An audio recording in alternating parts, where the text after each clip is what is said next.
He brought his family to humiliate me. They stood when my billionaire father walked in. Hello, family. Welcome back. Please do well to subscribe, and let's know where you are watching the story from in the comment section. Clara's hands shook as she adjusted her dress in the taxi window, trying to calm her nerves. She wasn't usually the type to get nervous, but tonight felt different. Tonight wasn't just a dinner. Tonight, she was finally meeting David's family. And not just meeting them, he had insisted on it, almost demanded it. They need to know you, he told her the night before, brushing her hair back in that gentle way he always did. It's important. But Clara remembered his eyes when he said it. They weren't warm. They weren't excited. There was something else there. Something sharp. The cab pulled up outside one of the fanciest restaurants downtown, the kind Clara had only seen in glossy magazines, the kind of place where the waiters wore gloves and even the air smelled expensive. She swallowed hard. Her phone buzzed. A text from David. "We're already at the table. Don't be late." That alone stung. He had always picked her up before, always held her hand when walking her in. But tonight, he was already inside, waiting with them. She squared her shoulders, paid the driver, and stepped into the golden glow of the restaurant. The host led her past tables filled with wealthy couples and businessmen. Clara felt every eye on her as if she didn't belong. And then she saw them. David sat at the center of a large round table, flanked by his parents and his younger sister. He looked up, smiled briefly, then quickly looked away, as if embarrassed. Her heart sank, but she forced a smile and walked over. "Clara," David's mother said, not rising, not offering a hand, just looking her up and down. "So this is the girl." Clara extended her hand politely. "It's so nice to finally meet you, Mrs. Whitmore." The woman gave the faintest touch, then withdrew her hand as though shaking Clara's was a chore. David's father leaned back in his chair. "You're late." Clara checked her watch. "It's only 7 o'clock. I thought that was the time." David's sister smirked. "We like to be early. Punctuality shows discipline."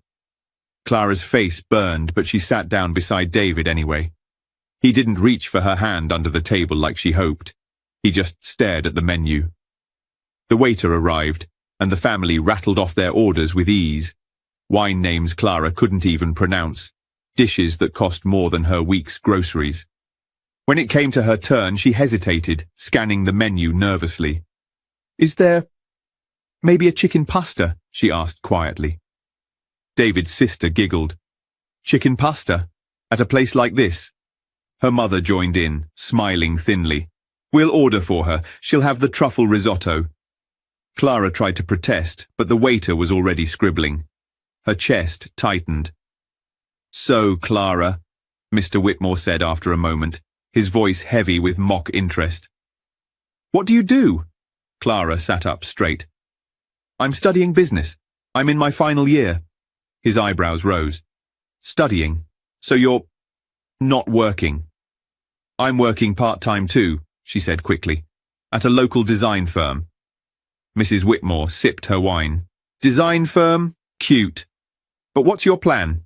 Do you want to be a career woman, or just depend on someone else's success?" David didn't speak. He just stared at the tablecloth. Clara's stomach twisted. She forced herself to smile. "I plan to build my own career. I've always wanted to be independent." The sister whispered loudly, "Independent? That means broke." The table chuckled. Clara's hands trembled in her lap. She wanted to cry, but she wouldn't give them the satisfaction. She lifted her chin slightly. "Everyone starts somewhere." Mr. Whitmore leaned forward, lowering his voice as though sharing a secret. "David comes from a certain standard. We just want to make sure he chooses someone who matches that." The words cut like a blade. Someone who matches that. As if she were an imposter who had wandered into their polished world by mistake. David finally spoke then. But his words were no comfort. "They just want to know you, Clara. Don't take it the wrong way." Her chest ached. He wasn't defending her. He wasn't standing beside her. He was letting them humiliate her. The food arrived, beautiful plates set down like artwork. But Clara couldn't taste a thing. Every bite felt heavy. Mrs. Whitmore leaned back, studying her like a teacher grading a failing student. "Tell me, Clara, what does your family do?" Clara froze. She could feel the trap in the question. Her father had always raised her to be humble, to never flaunt anything. She had kept her family's identity private even from David, waiting for the right time to share. "They live a quiet life," Clara said softly. The sister snorted. "Quiet? Or broke?" More laughter. Clara's face flushed hot. Her heart pounded so loudly she thought they could hear it. David lifted his glass, avoiding her eyes. She sat there, small under their judgment, but inside something shifted. They thought she was powerless. They thought they could mock her without consequence. If you haven't subscribed yet, I'd love you to join our community by hitting the subscribe button. Through our stories, we build hope and give future to children and women abused all over the world. Motivate us by subscribing to hitting the subscribe button and turning on your notification bell. Also let us know in the comments where you are watching us from and how this story hit home for you. The laughter at the table clung to Clara's skin like smoke. It didn't matter that she sat upright, smiled politely, and answered every question with grace. The more she tried to hold her dignity, the more they seemed to enjoy chipping away at it. It wasn't just dinner anymore. It was a performance. And Clara was the unwilling star of their cruel little play. The waiter refilled their glasses. David's father leaned back, one arm draped over the chair as if he owned the whole restaurant. "So, Clara," he said again, his tone slow, almost mocking. "You said your family lives a quiet life. What does that mean exactly? Small house? Ordinary jobs? Nothing worth bragging about?" Clara's fork froze halfway to her mouth. She forced herself to breathe. "It means they don't need to show off," she replied gently. The sister, Sophia, let out a laugh sharp enough to turn heads at the next table. "Oh, she's good. She's got that humble act down. I bet she rehearsed this in the mirror." Her mother chuckled. "Darling, don't be rude." Then she turned back to Clara, eyes narrowed. "But honestly, sweetheart, there's no shame in saying it. David comes from a family that built something. That takes generations of work, sacrifice and planning. Not everyone has that." Clara swallowed her bite of risotto, which tasted like ash in her mouth. "I understand," she said. But her voice was quieter now. David cleared his throat, finally looking up. "Let's not make this a big deal. She's here to meet you. That's all." Clara looked at him, searching for even the smallest spark of defense in his eyes. But it wasn't there. He wasn't fighting for her, he was just smoothing things over, keeping his family comfortable. The silence didn't last long. Sophia leaned forward, smirking. "So, you live in an apartment, right? Not a house?" Clara hesitated. She had grown up in a mansion, sprawling grounds, staff who treated her like their own child. But none of that was what she wanted people to see first. She wanted to be known for herself, not for her father's fortune. So she smiled lightly. "Yes, an apartment. Thought so," Sophia muttered, rolling her eyes. Her father let out a low chuckle. "David, you've always had taste, but sometimes young men let their hearts make choices their heads wouldn't." David flushed. "Dad, no, no," Mr. Whitmore continued, waving his hand as if dismissing an invisible bug. "We're just saying what everyone's thinking. It's better to be honest, right? She's a sweet girl, but you have to consider your future." Clara's chest ached. She wanted to stand up, to scream, to walk out, but she stayed seated, hands folded tight in her lap. She remembered her father's words when she was a child. "Strength isn't in shouting, Clara. It's in knowing when to stay silent until the right moment to speak." Her silence tonight wasn't weakness. Not yet. The waiter returned with another bottle of wine. Glasses clinked. The Whitmores relaxed into their own laughter again, their sharp edges softening when the focus wasn't on Clara. She sat still, her mind racing, her heart heavy. Then, as the night stretched on, the humiliation sharpened again. Mrs. Whitmore leaned forward, elbows resting on the tablecloth. "Clara, do your parents support you financially?" It was asked so casually, but the undertone was vicious. A trap. If she said yes, she'd be branded dependent. If she said no, they'd call her poor. "I support myself," Clara said carefully. "I work part-time while I finish my degree." Sophia snorted. "So she's a broke student. Cute." The laughter stabbed into her again. David's father raised his glass. "See, this is what I mean. Marriage isn't built on love alone. It's built on foundation, on strength. If two people don't bring something equal to the table tips over." David laughed weakly at his father's metaphor, as if agreeing, as if that somehow made the words less cruel. Clara looked at him. This was the man who once held her close, whispering promises of forever. The man who said he loved her no matter what. And yet here he was, laughing with the people cutting her down. Something inside her cracked. She stared at her plate, her eyes stinging, but no tears fell. Not here, not in front of them. "Excuse me," she said softly, pushing back her chair. "I need a moment." She stood and walked toward the restroom, her steps steady even as her chest felt like it might burst. Inside, she locked the door and gripped the sink, staring at her reflection. Her cheeks were flushed, her eyes glassy. She barely recognized herself. "Why did you come here, Clara?" she whispered. "Why did you let them do this?" But deep inside, another voice whispered back. "Because they don't know who you are yet. They don't know what blood runs in your veins." Her phone buzzed. A text from David. "Don't take it personally. They're just like this with new people." Her hand shook as she read it. Don't take it personally? They had shredded her dignity, and that was all he had to say? She put her phone back in her purse and washed her hands, her reflection calmer now. The storm inside her was settling into something else, resolve. When she returned to the table, the laughter died down. They all looked up at her with faint surprise, as though expecting her to sneak out the back door. But Clara sat down gracefully, her chin lifted slightly. Mrs. Whitmore gave a thin smile. "We didn't scare you off then?" Clara smiled faintly. "It takes more than that." Her father chuckled. "That's the spirit." But just as they were settling back into their smug rhythm, the air in the restaurant shifted. The doors opened and in walked a man whose presence seemed to draw the very oxygen out of the room. Broad shoulders, sharp suit, eyes that carried weight. Conversations at nearby tables hushed. Waiters paused mid-step. The Whitmores froze. Mr. Whitmore's glass clinked against the table as he set it down too quickly. Sophia straightened in her chair, Mrs. Whitmore's face drained of colour, because they recognized him instantly. Everyone in the room did. Henry Lawson, the billionaire investor, the man who had bought failing companies and turned them into empires. A man whispered about in boardrooms, his name synonymous with power, and he was walking straight toward them. Clara kept her face calm, but inside her heart raced.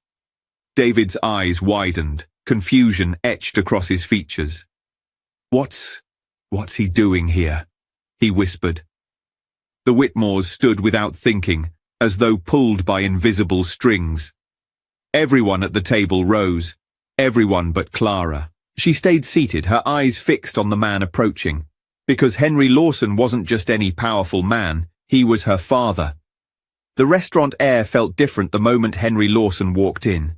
Conversations dimmed, forks paused mid-air, and even the waiters slowed their steps as though the weight of his presence pressed down on them. The Whitmores, so smug a moment ago, stood frozen, their polished confidence crumbling. Mrs. Whitmore's lips parted in disbelief. Sophia's phone, usually glued to her hand, slipped slightly from her fingers. Mr. Whitmore's face drained of colour, and he adjusted his tie nervously. David whispered under his breath, That's Henry Lawson. What's he doing here?" Clara sat still, her hands folded neatly in her lap, her expression calm. Unlike the Whitmores, she wasn't scrambling to understand. She knew exactly why Henry Lawson was here.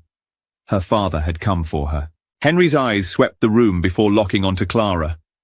His face softened just slightly, the faintest hint of warmth breaking through his steel exterior. He walked past every table, ignoring the stares, ignoring the whispers. He moved with the confidence of a man who never needed to explain himself. When he reached their table, he stopped. "Clara," he said, his voice deep, steady and commanding. Clara stood just enough to greet him, her voice calm. "Dad." The Whitmores gasped, almost in unison. "Dad!" Sophia blurted out. Henry pulled out Clara's chair for her, a small gesture but one loaded with meaning. He kissed the top of her head gently before taking the empty chair beside her. He didn't acknowledge anyone else at the table yet. For him, they didn't exist. The silence was suffocating. Even David looked like he'd forgotten how to breathe. Finally, Henry turned his gaze to the others. It was a look that stripped away pretenses, the kind of stare that made powerful men stutter. "I believe," he said slowly, "you're the family my daughter came here to meet." The words landed like thunder. Mrs. Whitmore scrambled for composure, forcing a smile. "Mr. Lawson, we had no idea Clara was your daughter." Henry's face didn't move. "No, you didn't. But you had plenty of ideas about what she wasn't, didn't you?" Mr. Whitmore's throat bobbed as he swallowed hard. We didn't mean any disrespect." Henry leaned forward slightly, his presence pressing down like a storm. "Didn't mean disrespect? You judged her the moment she sat at this table. You picked her apart, ridiculed her, humiliated her. And you did it all while my daughter sat here quietly, enduring your cruelty." The family froze. Clara sat silently, her heart pounding. For once, she didn't have to defend herself. Her father's voice carried all the weight she had suppressed. Sophia tried to laugh nervously. "It was just jokes. We didn't mean anything by it." Henry's eyes cut to her, silencing her instantly. "Mockery is never just jokes. It's cowardice hiding behind a smile." The table went still again. David finally spoke, his voice shaking. "Clara, you didn't tell me." Clara turned her head slowly, her eyes meeting his. "Would it have changed how your family treated me tonight? Or how you stayed silent while they did?" David flinched, his mouth opening and closing without words. Henry's gaze shifted to him now. "You had my daughter's trust. And instead of protecting her, you delivered her into the hands of those eager to tear her down." David's lips quivered. I didn't think they'd—" "Stop!" Henry interrupted sharply. "You didn't think at all. You let her dignity be torn apart in front of you. A man without loyalty has nothing. Remember that." Mr. Whitmore tried to recover, his businessman instincts kicking in. "Mr. Lawson, please, this is a misunderstanding. If we had known—" Henry's voice cut like glass. "If you had known she was my daughter, you would have treated her differently. That is the problem. You value people based on what they have, not who they are. That kind of arrogance destroys families, destroys legacies." The entire table sat in silence. The Whitmores, once so loud, so condescending, now couldn't muster a word. Clara breathed slowly, her chest lighter now. For the first time that night she felt seen, protected. Henry leaned back, his arm resting casually on his chair, though his presence still dominated the table. "I have built empires, gentlemen. I've seen men rise and men fall. And do you know what separates them?" Mr. Whitmore shook his head faintly. "Character," Henry said firmly. "Not money, not power, character. And tonight, you showed your children that mocking others is acceptable, that judging worth by wealth is normal. That is the foundation you are building your family on. And mark my words, foundations like that always crack." The words hung in the air like a verdict. Mrs. Whitmore dabbed nervously at her lips with a napkin, her hands trembling. Sophia stared down at the tablecloth, unable to meet anyone's eyes. David whispered, "Clara, please. You know I love you." Clara turned to him again, her voice calm but sharp. Love is more than words, David. Love is loyalty. Love is standing up when no one else will. You showed me tonight that your love has conditions. David's face fell. Henry glanced at his daughter, pride flickering in his eyes. She didn't need his defense anymore. She had found her own voice. The waiter returned then, cautiously placing dessert menus on the table.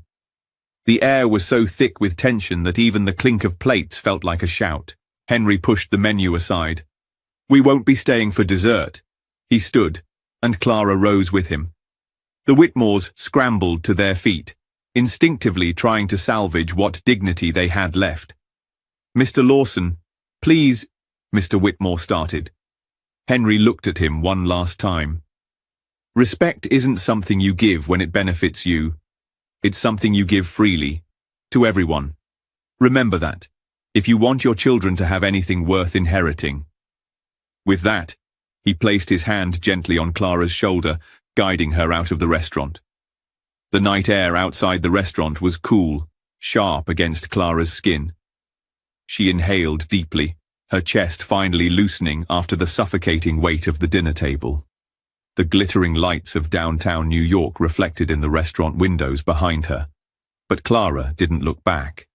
She didn't want to see the Whitmores' faces anymore. Her father walked beside her, calm, steady.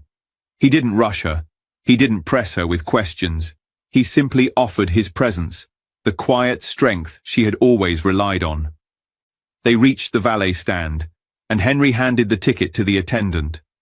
For a few minutes there was silence, broken only by the hum of traffic and the occasional burst of laughter from inside the restaurant. Finally, Clara spoke. Her voice was soft, but steady. I didn't want it to be like this.